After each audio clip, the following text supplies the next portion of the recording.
A senhora está enxergando lá. O senhor está de óculos aí, está enxergando bem? Está ótimo.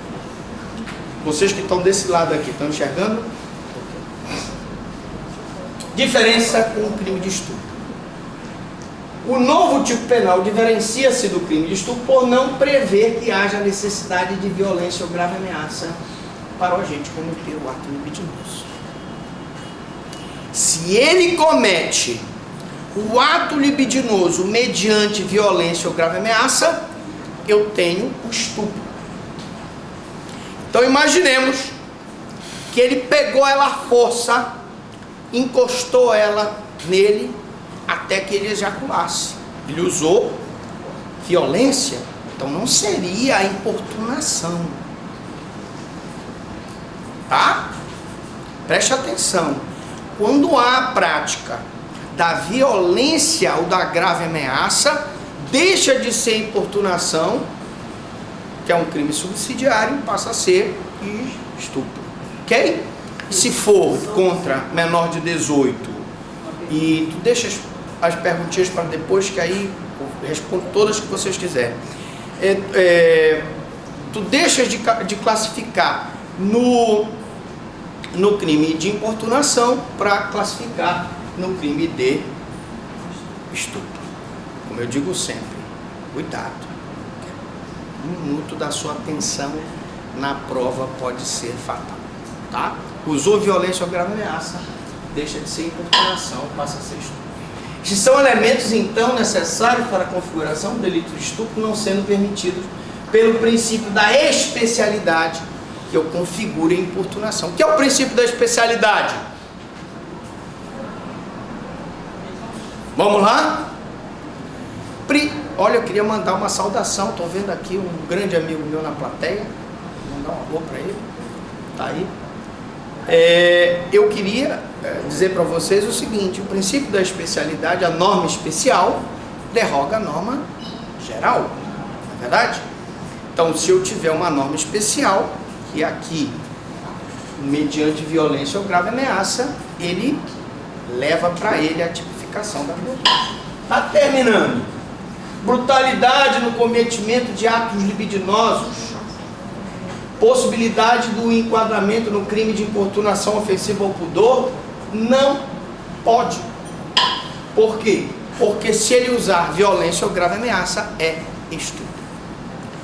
Outro problema que nós não tínhamos, mas que sempre nós temos, é a questão da ação penal. Porque às vezes, nos crimes contra a dignidade sexual, a lei exige da vítima uma representação. Eu quero dizer aqui que eu concordo, porque em determinadas situações a vítima deve representar para que aquela pessoa seja punida e não deixar a ação incondicionada, a representação, ou seja, proposta pelo Ministério Público sem a representação da vítima. Me explico. Imaginemos a situação, doutora, esta minha amiga, que é uma mulher poderosíssima, trabalha lá, e ela vai comigo, eu estou feliz da vida, porque eu vou na palestra, ela está lá, e está em todas. Então isso é importantíssimo, o Ministério Público trabalhar em parceria com a polícia.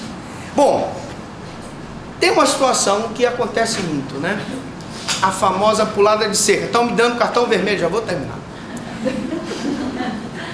Mas aí tem que dar o tempo, elas vão perguntar, né? Aí, só também quer perguntar aí de cima, né? A puladinha de cerca. O cidadão, o homem casado, imagine a seguinte situação, pessoal. Ele pega, arranja uma menina nova, isso é um terror. Aí vai, leva a menina para o motel.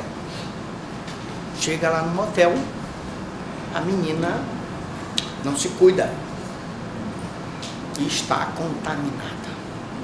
Imagine uma gardnerella, uma tricomonas. E esse cidadão, então, também sem o devido cuidado, mantém relação sexual com ela. E aí, depois da pulada de cerca, chega na casa dele, a mulher pede: E ele então tem que dar conta do recado. E passa a doença sexual para a mulher. Uma coisa muito séria isso. E acontece muito mais do que chega ao conhecimento da polícia e do Ministério Público, com certeza. Trata-se de um crime de perigo de contágio venérea. E esse crime, ele é condicionado à representação. E ele também é um crime formal, porque mesmo que a mulher mantenha relação com ele e não pegue a doença, só o fato dele ter mantido a relação com ela já consome o crime. Mas eu tenho que dar a representação para ela, porque ela pode querer não processar o marido. Mas no caso de violência doméstica, não. A ação penal é pública e incondicionada.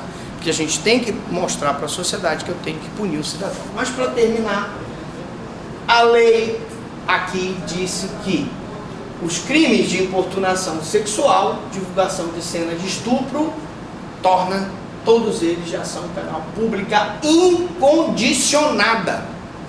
Se eu tomar conhecimento como promotor pelo jornal de uma situação de importunação sexual, você, mulher vítima, não precisa ir lá fazer a representação.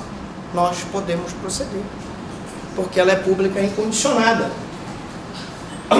devido à natureza desse crime sexual, que, sendo ele contra a dignidade sexual de mulheres que têm condições de entender o caráter ilícito, ou seja, contra vulnerável, estabelece causas de aumento de pena para esses crimes e define causas de aumento para o crime de estupro e o famoso estupro coletivo e o estupro corretivo, que seria objeto de uma próxima aula. Bom, era isso que eu tinha para falar para vocês.